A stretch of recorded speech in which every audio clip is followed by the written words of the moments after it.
Il se passe beaucoup de choses dans le monde. Alors que le monde continue de changer et que les États-Unis continuent de s'agiter dans tous les sens, c'est bien le mot, pour trouver une solution qui les sortirait de leur situation de plus en plus désastreuse en Asie occidentale, les informations de dernière minute se multiplient. Plus tôt dans la journée, nous avons enregistré une très importante émission avec nos membres fondateurs, Larry Johnson et Pepe Escobar. Nous vous avons parlé d'une série de très mauvaises décisions, enfin, c'est une manière gentille de le dire, prises par Trump pour trouver une issue pour l'Amérique, sans évidemment y parvenir. Je suis donc ici avec mon très cher ami, un contributeur de renommée mondiale et respecté dans le monde entier, que nous sommes très fiers et très heureux d'avoir parmi nous, Parveen Swami. Il va nous donner son interprétation des événements dont nous avons parlé plus tôt aujourd'hui.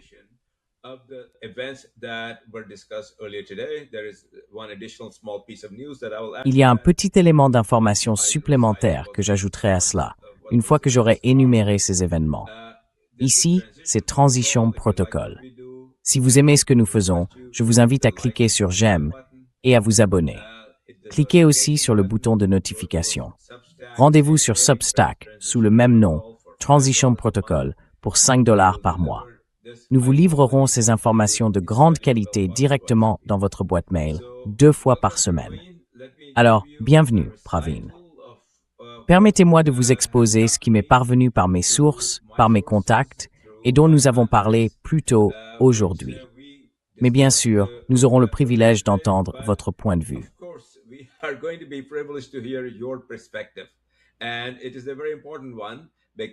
Et c'est très important, parce que cette émission est profondément respectée, non seulement par notre public, mais aussi par de nombreux décideurs que je connais personnellement. Voilà donc ce qui s'est passé. En mai dernier, Tulsi Gabbard, qui était à la tête du DNI, le renseignement national des États-Unis, a fait ce qu'elle pensait être un coup très malin. Elle a pris contact avec le président de la région kurde d'Irak, Neshirvan Barzani, a établi un canal et s'est dit oui, ce sera un excellent canal discret pour communiquer avec les gardiens de la révolution iranienne. Car il était assez bien connu que Neshirvan et le général Vahidi, chef des gardiens de la révolution, étaient en contact.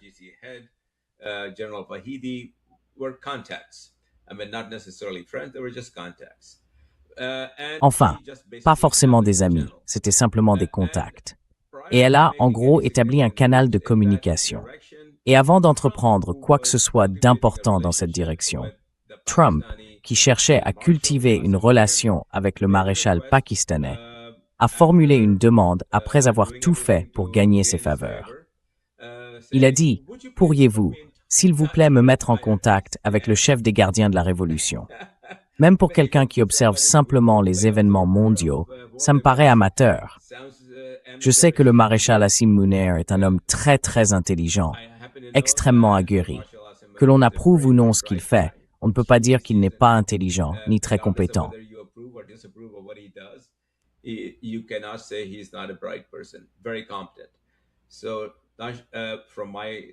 Donc, d'après ce que j'ai rapporté, d'après ce que j'ai compris, il a dit à Trump, en termes polis, « Vous êtes complètement fou de me demander quelque chose comme ça.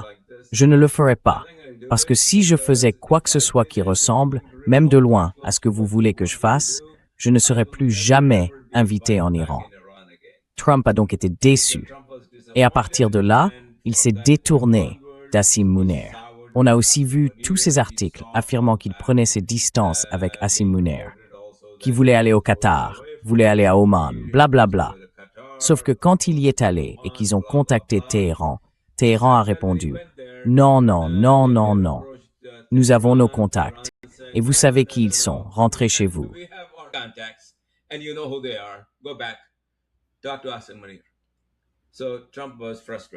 Parler à Asim Munir. Donc Trump était frustré. À ce moment-là, Trump a eu une idée brillante, vraiment brillante. Il est revenu à son succès au Venezuela et il a dit « Pourquoi ne pas relancer ça? On n'avance pas du tout. » Il a chargé je ne sais qui de rétablir le contact qui avait déjà été établi mais était en sommeil avec le président de la région kurde à Erbil et il a dit « Est-ce que vous pourriez prendre contact avec le général Vahidi? Nous voulons vraiment conclure un accord. Et voici des milliards et des milliards de dollars que vous pouvez leur proposer. Ils vont devenir nos amis. Nous savons qu'ils ne représentent pas les mollahs, blablabla, toutes ces absurdités. Je n'ai aucune idée de la raison pour laquelle Noshirwan a pensé qu'il pouvait faire quelque chose d'aussi stupide et insensé.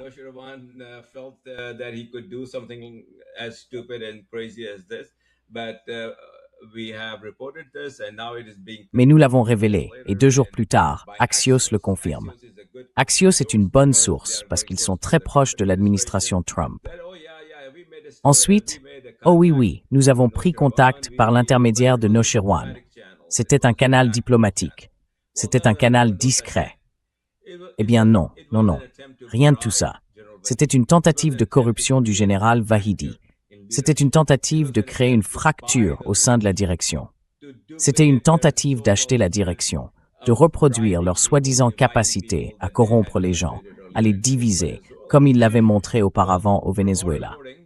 D'après nos informations, Vahidi a reçu l'appel, a écouté patiemment, puis leur a dit « Ne me téléphonez plus jamais, jamais, jamais pour ce genre de choses. »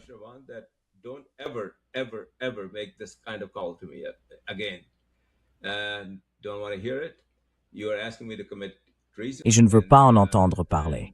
Vous me demandez de commettre une trahison, et je ne l'accepterai pas. Il est alors allé rapidement en parler au guide suprême, Mustafa Khamenei. Bien sûr, vous le savez, cela a été rejeté d'emblée. Mustafa Khamenei, par l'intermédiaire d'un autre contact, a pris contact avec Asif Munir sur les conseils de Mustafa et du général Vahidi, et les dirigeants iraniens ont dit au Pakistan ce qui s'était passé. Le Pakistan a alors partagé ce qui s'était produit auparavant. Ils se sont donc tous retrouvés sur la même longueur d'onde. Voilà donc une tentative de Trump qui nous montre qu'il se débat. Mais l'analyse, c'est votre domaine. Moi, je vous rapporte simplement les faits tels que je les connais.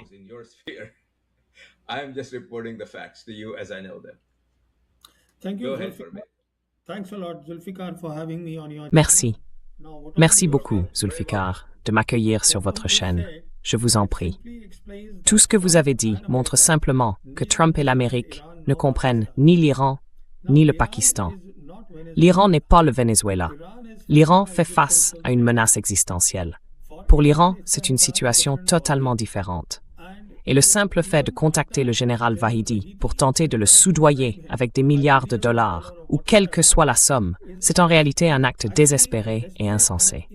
C'est ainsi que je le dirais. D'ailleurs, si l'on regarde ce qui s'est passé ensuite, les dirigeants iraniens n'ont cessé de parler de dissuasion.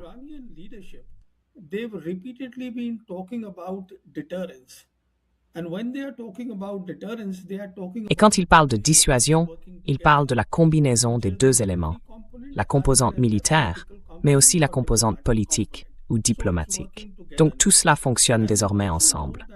Et nous savons aussi que les Iraniens ont récemment procédé à un remaniement militaire. Dans ce remaniement, nous avons maintenant le secrétaire du Conseil suprême de sécurité nationale, le général Rezaei. Ensuite, nous avons le président comme président de séance, le président Pezeshkian, et c'est lui qui préside ce Conseil suprême de sécurité nationale. Ils rendent compte au guide suprême, Mustafa Khomeini. Vous voyez, le point essentiel, c'est que pour les Iraniens, il ne s'agit pas du tout d'argent. Leur objectif est fixé, et il a été répété à plusieurs reprises par Abbas Araghchi. Nous n'accepterons pas de cessez-le-feu. Nous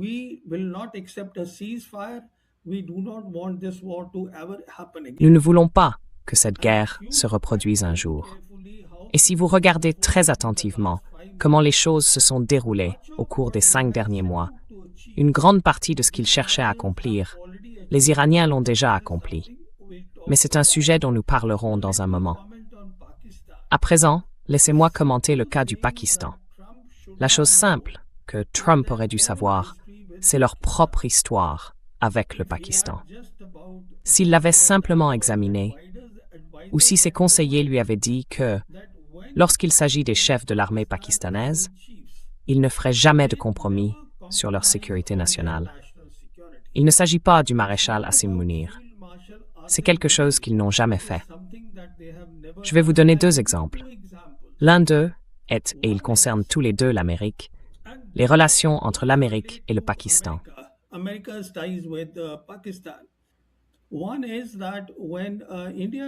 D'abord, lorsque l'Inde a procédé à son essai nucléaire, en mai 1998, les Américains essayaient désespérément d'empêcher le Pakistan de faire son propre essai nucléaire.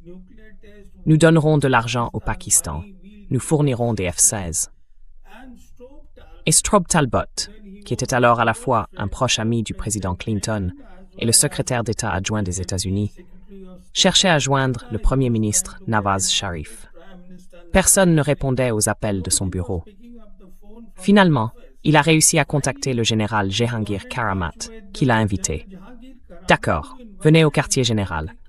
Lorsqu'il est arrivé, le général Karamat a dit très clairement à Strobe Talbot, « Écoutez, nous veillerons à nos intérêts nationaux et à notre sécurité nationale. » Et si je dis tout cela, c'est parce que Strobe Talbot l'a écrit dans son livre.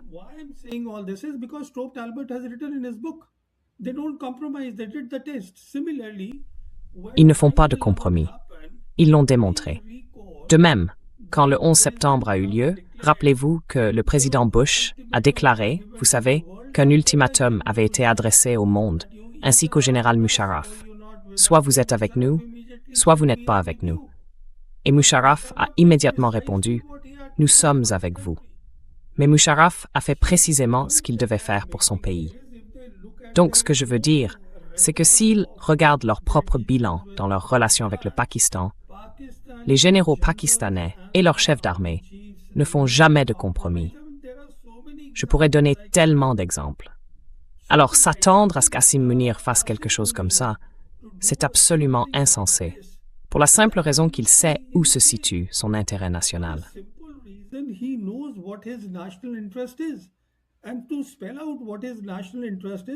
Et pour préciser quel est son intérêt national, il sait qu'il est aujourd'hui dans une très bonne position. Je vais citer 3 éléments. En ce qui concerne Asim Munir, c'est le médiateur dont Trump ne peut pas se passer. Voyez, aujourd'hui Trump parle d'une guerre économique contre l'Iran, mais à un moment donné, il devra revenir à la diplomatie. Et qui va-t-il contacter? Le maréchal Asim Munir. Il n'y a personne d'autre. Et pour Asim Munir, sa tâche est toute tracée. Il cherche à créer un cadre régional pour l'Asie occidentale, dont nous avons parlé, je crois, dans notre dernier épisode lors de notre échange. Et ce n'est pas tout. Il regarde aussi au-delà. Il envisage un cadre islamique. Il y a donc un cadre régional.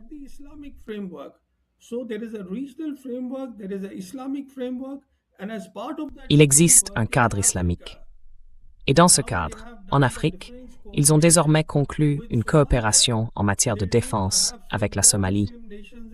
Ils le feront peut-être avec davantage de nations musulmanes en Afrique qu'en Asie du Sud. On voit les relations entre le Bangladesh et le Pakistan, à quel point elles se sont renforcées en si peu de temps. Vous voyez, ce sont ces éléments qui participent à la construction d'un cadre islamique. Le Pakistan se trouve à un niveau géopolitique exceptionnellement élevé, et Trump devrait en avoir conscience. Donc, s'attendre à ce que le maréchal Asim Munir fasse des compromis sur la sécurité nationale de son pays, c'est de la stupidité, rien de plus. Ou alors, c'est tout simplement le désespoir d'un homme qui n'a tout simplement aucune option. C'est ainsi que, vous savez, j'analyserai la situation.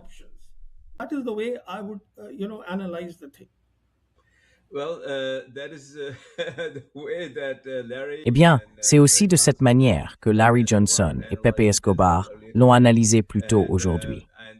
Et quand j'ai été informé de tout cela, par des personnes qui évoluent dans des cercles décisionnels très haut placés, à Téhéran comme à Islamabad, elles en riaient carrément.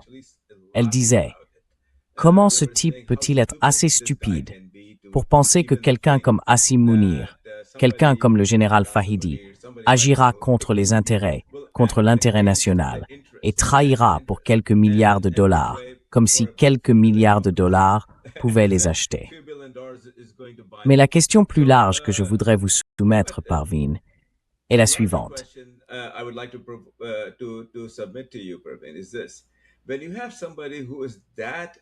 Quand vous avez quelqu'un qui est à ce point dépourvu de capacité de réflexion, je parle de Trump, qui est aussi narcissique, aussi égocentrique, qui est, vous savez, complètement incapable de penser à quelque chose plus de 5 minutes. Comment voyez-vous la fin de tout ça? J'aimerais vous faire part de quelque chose que j'ai brièvement commencé à évoquer. Larry Johnson m'a transmis des informations selon lesquelles, mécontent d'Asim Munir, il veut maintenant lui taper sur les doigts ou sur le visage ou peu importe ce qu'il veut faire, en lui imposant des sanctions économiques. Avant même de parler à qui que ce soit à Islamabad, je peux vous dire qu'ils vont répondre « Allez vous faire voir ». Ils ne réagiront d'aucune manière positive et il ne fera que se nuire à lui-même. Alors, comment est-ce qu'on sort un jour de ce gâchis?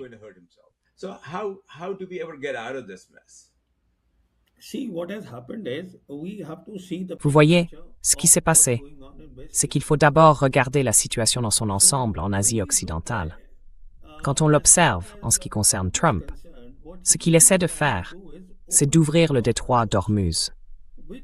Or, tout le monde sait qu'il n'existe tout simplement aucune option militaire pour ouvrir le détroit d'Ormuz. À l'inverse, l'armée iranienne dispose de nombreuses options militaires contre l'Amérique. Et maintenant, ce qu'il a fait récemment, si vous regardez ses réseaux sociaux, le président Trump a déclaré Ormuz était désormais un territoire américain.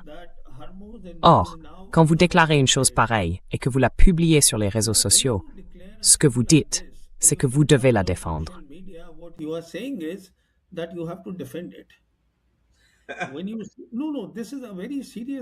Non, non, c'est une affaire très grave. Ça veut dire qu'il faut le défendre. Alors, comment le défendre quand on n'a aucune option militaire? Donc, vous savez, il y a quelques jours, j'en ai parlé. Est-ce qu'ils envisagent une option nucléaire?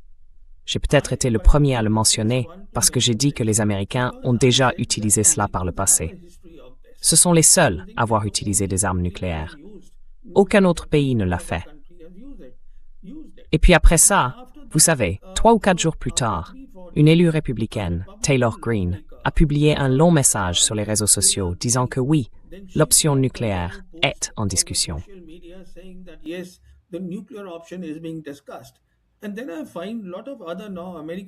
Et puis, je constate que beaucoup d'autres analystes américains parlent de cette option nucléaire. Ce qu'il faut comprendre, c'est que l'Amérique a une politique de première utilisation. Cela signifie que les armes nucléaires tactiques font pleinement partie de la conduite d'une guerre conventionnelle. Et aujourd'hui, il existe une capacité, la technologie existe, pour utiliser une arme nucléaire tactique de très faible puissance afin de rouvrir le détroit d'Ormuz. Tout cela existe. Tout est là, vous voyez. Mais bien sûr, les conséquences seraient dévastatrices pour les Américains et pour le monde, même s'ils le faisaient et rouvraient le détroit d'Ormuz. Parce qu'en réalité, aujourd'hui, personne n'a utilisé d'armes nucléaires.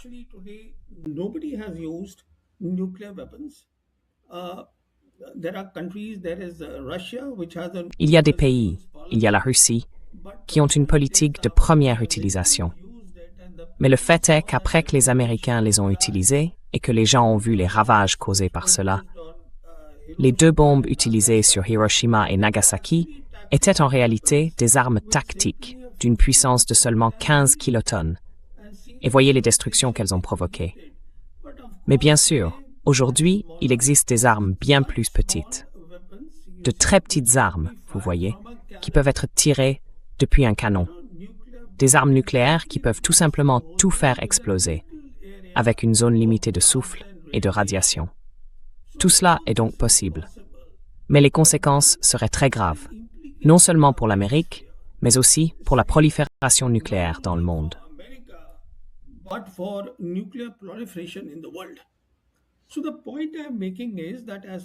Donc, ce que je veux dire, c'est que, concernant Ormuz, il est absolument désespéré à l'idée de contrôler Ormuz.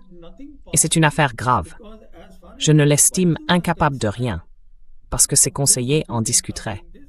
D'ailleurs, beaucoup de gens, des analystes américains, ont dit que la question nucléaire avait été évoquée parce qu'elle fait partie de la guerre conventionnelle.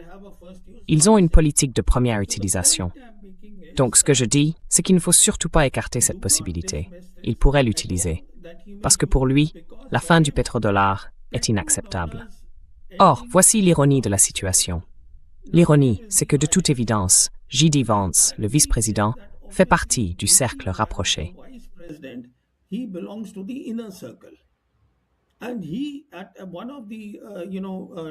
Et lui, sur l'une des chaînes, vous savez, je l'ai entendu dire très clairement que le dollar américain ne resterait plus la monnaie de réserve mondiale et que l'Amérique devait apprendre à ne plus vivre à bas prix. Autrement dit, il est contre les armes nucléaires. Il est contre la poursuite de la guerre par l'Amérique. Il y a donc, clairement et publiquement, une divergence entre le président et son propre vice-président. Voilà pour un aspect, c'est la composante militaire. Maintenant, sur le plan diplomatique, la diplomatie ne fonctionne pas du tout. Car, vous le savez très bien, ce protocole d'accord a été signé le 17 juin et les 60 jours sont désormais écoulés.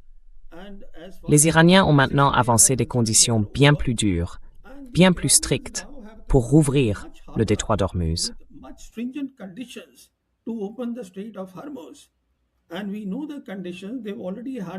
Et nous connaissons les conditions. Ils ont déjà eu récemment des discussions avec les Omanais, l'autre pays côtier. Et maintenant, il semble qu'ils aient décidé, même s'ils ne l'ont pas encore annoncé publiquement, mais ils le feront sûrement très bientôt, que seule la route du Nord sera utilisée, c'est-à-dire la route iranienne, aussi bien à l'entrée qu'à la sortie. Ils parlent aussi de prélever une taxe de 7% sur la valeur des cargaisons. Cela signifie qu'au minimum, les Iraniens peuvent percevoir 100 milliards de dollars chaque année. Et c'est très largement sous le contrôle de l'Iran. Le point, ici, c'est que s'agissant du président Trump, puisqu'il a désormais engagé une guerre économique, j'y reviendrai.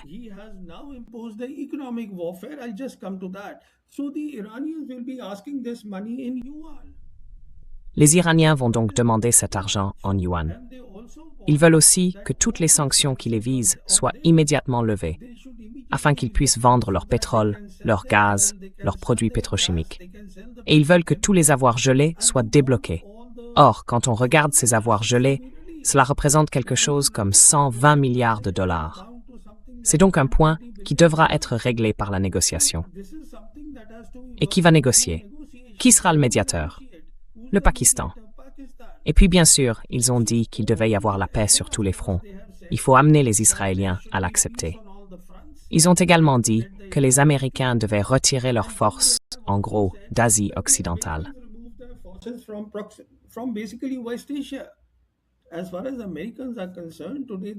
En ce qui concerne les Américains, aujourd'hui, ils ont retiré leurs forces du Golfe Persique. Le repli des troupes américaines de cette zone a commencé. Donc ce que je veux dire, c'est que sur le plan diplomatique, les conditions posées par les Iraniens sont très dures, extrêmement dures. Maintenant, c'est au président Trump de décider s'il veut revenir discuter ou s'il ne veut pas discuter. Parce qu'en ce qui concerne l'Iran, tout le monde en parle. Il regarde très certainement l'échéance du 3 novembre, les élections de mi-mandat aux États-Unis, et ce qui en sortira. Et évidemment, oui, le dernier point que je veux aborder concerne la guerre économique. Mais j'y viendrai plus tard. Vous voulez dire quelque chose?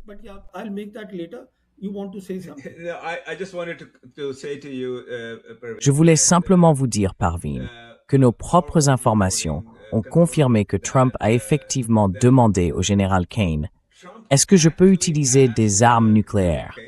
Comme vous savez, un enfant qui demande « Est-ce que je peux utiliser ce jouet ?» Et Kane, d'après nos informations, qui ont ensuite été confirmées par Axios, puis par Marjorie Taylor Greene, qui a aussi de bonnes sources, a répondu, encore une fois, « Vous êtes complètement fou d'en parler, même. Non, non, non, non. Vous ne pouvez pas utiliser ces armes nucléaires. » Et maintenant, laissez-moi vous donner une autre perspective.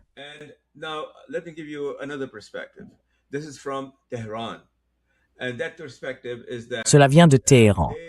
Et leur perspective, c'est qu'ils savent que cette discussion a lieu à Washington. Ils s'en moquent. Enfin, évidemment, qu'ils s'en préoccupent. Ils ne veulent pas être la cible d'une bombe nucléaire, mais ils sont prêts à encaisser ce châtiment et à riposter. Je l'ai dit plusieurs fois sur cette chaîne. L'Iran est à quelques jours de pouvoir installer un dispositif nucléaire, sous réserve de l'accord du guide suprême. Sur un missile à longue portée très sophistiqué, capable de frapper Israël, c'est certain, et de le dévaster. Enfin, peut-être même de le rayer de la surface de la Terre. Et puis vous savez, qu'est-ce qui vient ensuite? Qui sait? Mais il pourrait aussi couler un ou deux de ces énormes pétroliers. Donc l'Iran ne recule pas, ne cède pas. Et maintenant, comme nous l'avons évoqué plus tôt, Trump est tellement furieux contre le Pakistan, contre Asim Munir, qu'il va imposer des sanctions. Qu'est-ce que ça va accomplir? Quelle est la différence entre Trump et un enfant qui a perdu la tête?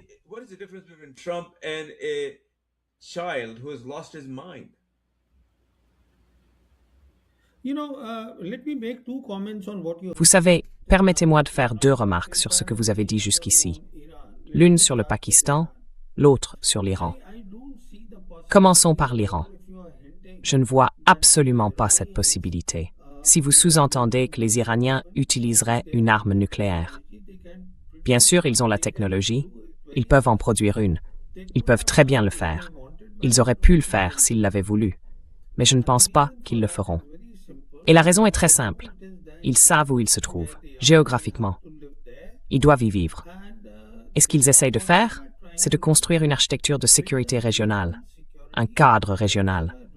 S'ils utilisent une arme nucléaire, alors tout cela ne se fera pas du tout. Voilà pour un premier point. Ils y pensent peut-être, mais je ne le crois pas. Et certainement, ils n'en ont pas fait notification.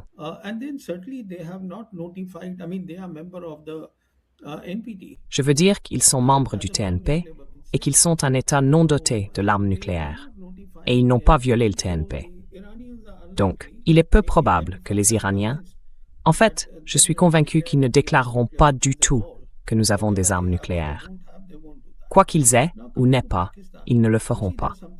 Maintenant, concernant le Pakistan, vous voyez, il y a quelque chose de très intéressant. Si ce que vous avez dit est vrai, à savoir qu'ils ont imposé des sanctions au Pakistan, je n'en ai pas encore vu les détails. Mais j'ai vu la publication du président Trump sur les réseaux sociaux, dans laquelle il a déclaré une guerre économique contre l'Iran. Et pour contourner cette guerre économique, le Pakistan a un grand rôle à jouer, un très grand rôle. Vous voyez, si vous regardez sa publication, il a écrit très clairement tout ce qui ne peut pas être fait. Il n'a pas mentionné les ports. Il a mentionné les aéroports. Il n'a pas mentionné les ports, alors qu'ils sont très importants. Et il n'a absolument pas mentionné les routes terrestres. Or, si je mets cela en parallèle avec ce qui se passe sur le terrain, nous savons qu'il existe 6 routes terrestres par lesquelles les Pakistanais aident les Iraniens. Et nous savons aussi qu'il y a ces 3 ports pakistanais, Karachi, Port Qasim et Gwadar. Là encore, ils sont utilisés pour aider l'Iran. Vous voyez ce que je veux dire? C'est que quoi qu'il puisse dire, il y a peut-être un décalage entre Bessent et Trump. Ou alors, je ne sais pas exactement si Trump a parlé de cette question avec Asim Munir. Je ne sais pas. Mais Trump comprend que le Pakistan est important pour lui, parce qu'il sait aussi qu'il peut continuer à faire cette posture. Mais, au bout du compte, il devra redescendre et accepter ce que J.D. Vance a dit publiquement.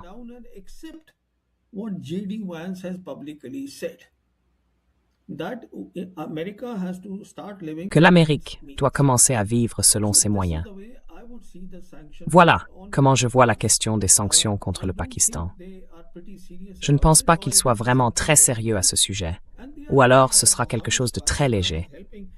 Et ils sont conscients de l'aide que le Pakistan apporte. Parce que voyez-vous, pour le Pakistan, il est très important de veiller à son intérêt national. Et l'intérêt national du Pakistan s'aligne précisément avec les 2 autres grandes puissances, avec le nouvel ordre mondial, avec la Chine, mais aussi la Russie, et bien sûr l'Iran.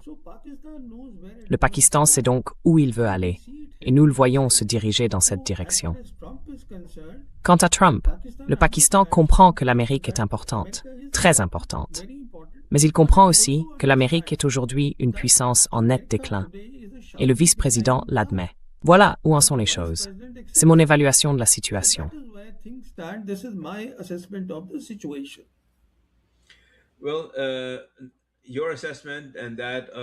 Eh bien, votre analyse, comme celle d'analystes sérieux dans le monde entier, va très clairement dans le même sens. Trump crie simplement, littéralement, dans le désert, et il n'en sortira rien.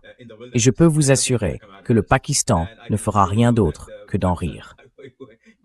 Et j'aimerais ajouter un point en connaissance de ce qui se passe à Islamabad.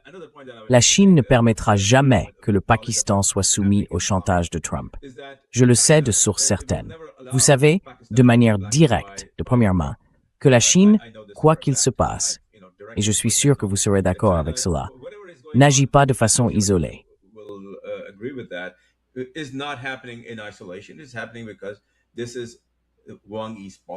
Cela se produit parce que c'est la politique de Wang Yi qui est mise en œuvre par le Pakistan, par tous les éléments de la société pakistanaise, par tous les échelons de la direction pakistanaise.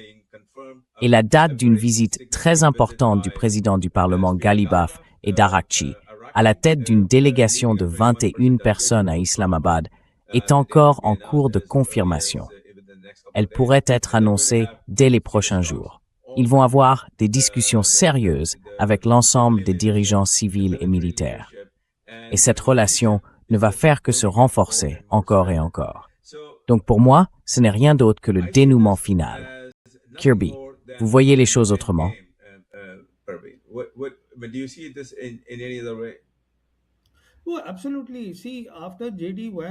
Absolument.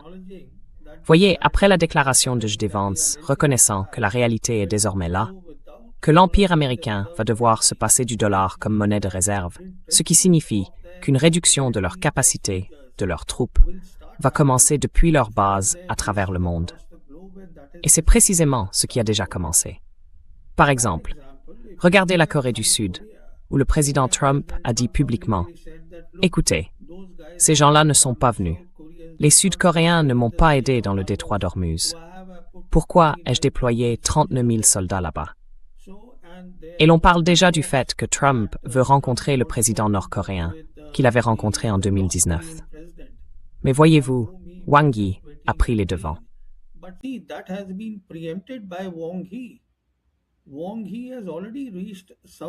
Wang Yi est déjà arrivé en Corée du Sud.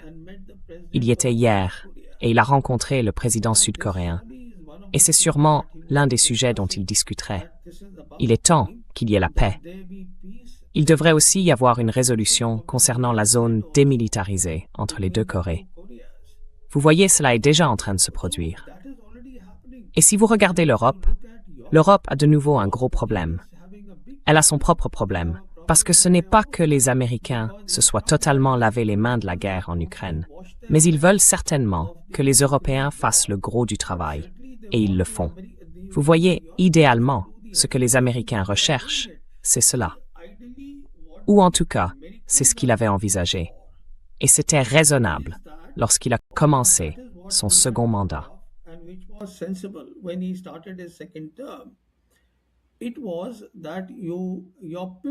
Votre pivot, c'était vos capacités militaires, qui de Clinton jusqu'à Biden ont toutes été déplacées vers l'Indo-Pacifique. Lui voulait maintenant les réorienter vers l'océan Arctique, et il voulait aussi les redéployer de l'Europe vers l'hémisphère occidental. Parce que le problème des États-Unis aujourd'hui, c'est qu'ils ont beaucoup de mal à sécuriser leur propre arrière-cour. C'est là que se situe le problème. Si vous regardez l'hémisphère occidental aujourd'hui, les capacités militaires chinoises et russes y ont été multipliées. De nouvelles technologies sont arrivées. Des missiles de croisière hypersoniques sont arrivés. Le système FOB chinois est arrivé. Le système de bombardement orbital fractionné.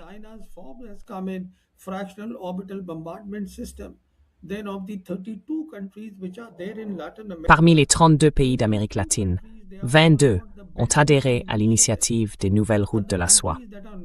Et les pays qui n'en font pas partie, comme le Mexique ou le Brésil, ont des liens économiques très forts avec la Chine. Et Trump est très mécontent du Brésil à ce sujet. Donc ce que je veux dire, c'est que l'Empire américain est en gros dans une situation extrêmement difficile à cause de cette mauvaise guerre dans laquelle il s'est engagé. Et Trump, à mon avis, et cela semble aussi être l'avis de nombreux analystes américains, ne fait que donner le change en attendant que les élections de mi-mandat soient d'abord passées.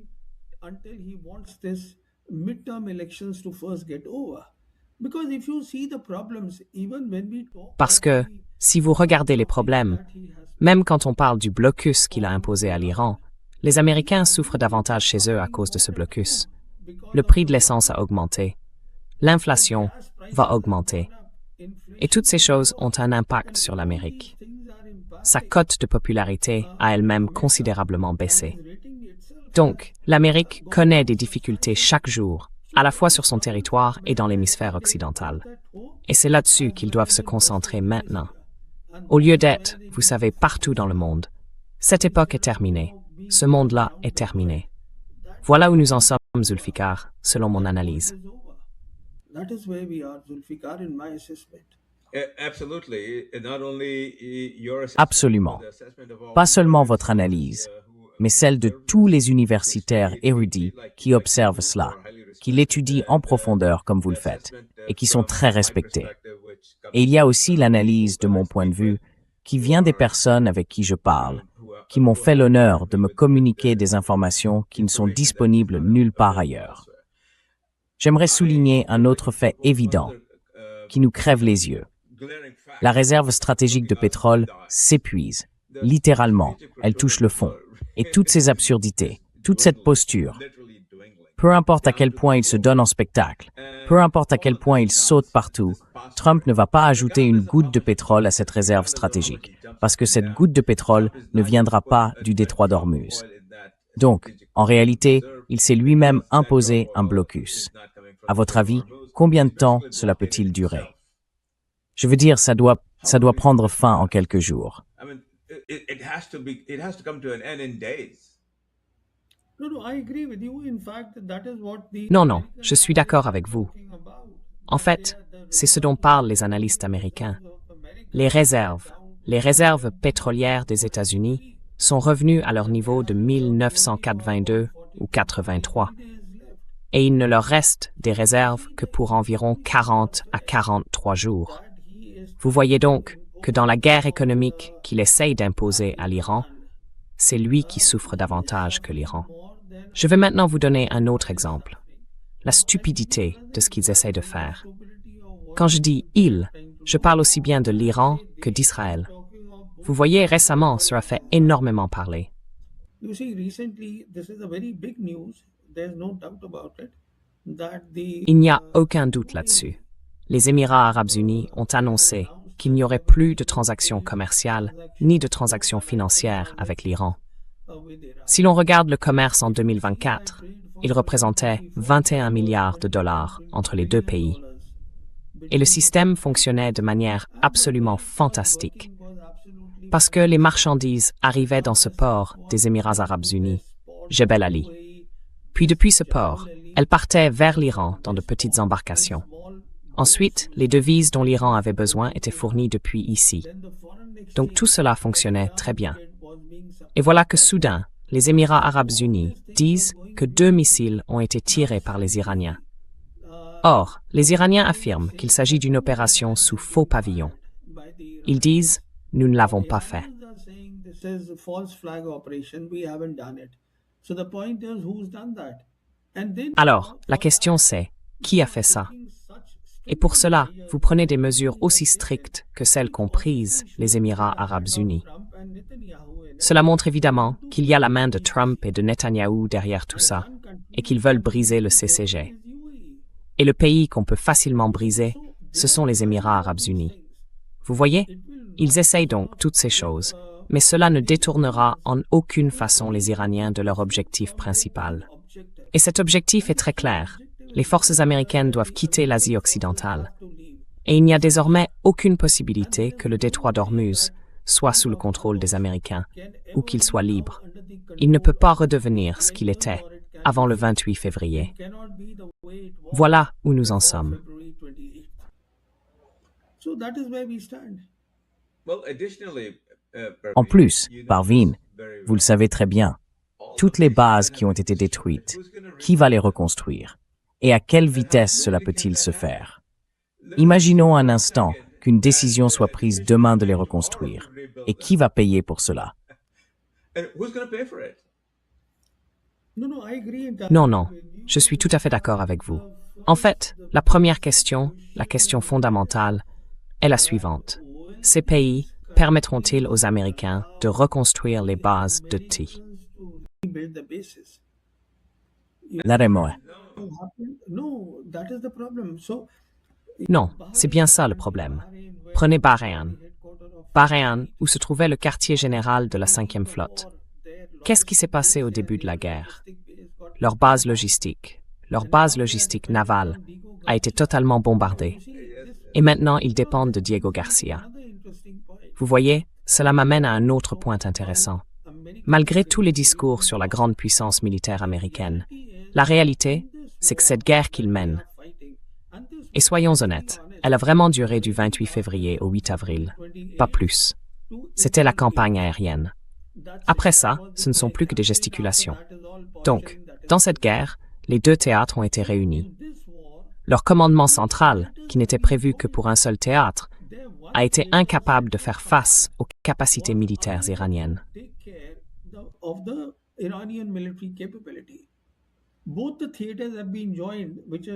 Les deux théâtres ont été regroupés, le commandement américain du Pacifique et le CENTCOM. Parce que si vous vous en souvenez, leur navire amphibie est venu de là-bas.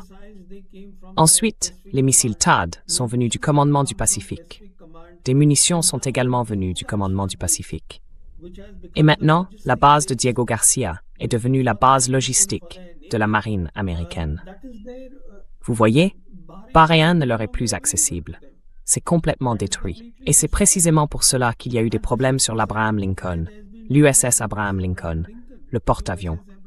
Or, quand on regarde l'ensemble de la situation, il devient très clair que tout ce blocus naval américain constitue en réalité une grande vulnérabilité.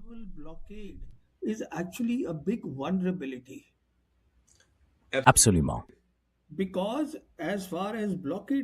Parce que, s'agissant d'un blocus, c'est un acte de guerre. Donc quand les Iraniens disent « nous allons désormais devenir agressifs », nous passons d'une stratégie défensive à une stratégie offensive, après la restructuration militaire que nous avons menée. De quoi parle-t-il? Il parle de toutes ces capacités américaines qui sont déployées partout en Méditerranée et qui ont mis en place le blocus naval autour du détroit d'Ormuz. C'est de cela qu'il parle. Et puis, ils parlent ouvertement des câbles sous-marins. Ils disent qu'ils peuvent les neutraliser, qu'ils couperont les câbles sous-marins qui passent par le détroit d'Ormuz.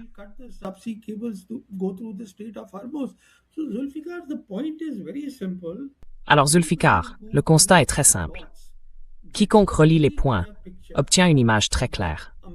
L'Amérique s'est mise dans une situation très difficile. Et pourquoi s'y est-elle mise? Pour une raison très simple. Aucune évaluation de guerre n'a été faite. Et comme aucune évaluation de guerre n'a été faite, les stocks de guerre n'ont pas été vérifiés.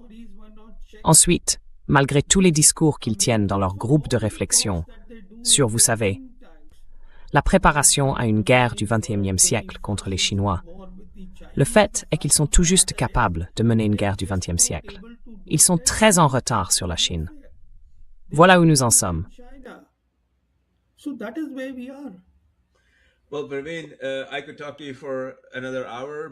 Eh bien, Praveen, je pourrais vous parler encore 1 heure, peut-être 2, et vous rendez les choses si faciles à comprendre, si parfaitement claires. N'importe qui peut saisir la réalité du désespoir absolu de M. Trump, l'absence totale de préparation. Pas de plan A, alors oubliez le plan B. Mais nous devrons remettre ça à la prochaine fois. Espérons que rien de catastrophique ne se produira d'ici là. Mais je vous suis profondément reconnaissant d'avoir pris le temps de revenir, alors même que vous étiez déjà venu ici plus tôt pour parler de quelque chose de très important qui se passait. Alors merci infiniment. C'est un immense honneur de vous avoir ici.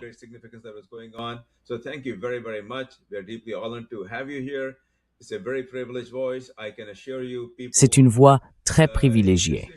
Je peux vous l'assurer. Des gens dans les cercles de décision où je puise une grande partie de mes informations écoutent notre podcast, écoutent votre voix et ils me demandent toujours de vous en remercier. Alors je les remercie. Merci de leur part. Nous vous en sommes reconnaissants. Et à tous ceux qui nous écoutent, merci beaucoup pour votre soutien. Si vous appréciez ce que nous disons, cliquez, s'il vous plaît, sur le bouton j'aime et abonnez-vous. Allez sur Substack, devenez membre payant. Nous vous l'enverrons directement dans votre boîte mail et cela nous apportera un peu de soutien. Alors merci beaucoup. Je vous laisse le dernier mot. So thank you very much. Final word to you, Praveen. No, precisely. I mean, what you have said. Non, and you précisément. summed it up very well. Je veux dire, ce que vous avez dit, vous l'avez très bien résumé. No options at all. Et c'est là où nous en sommes. En réalité, il n'a aucune option, et il devra revenir.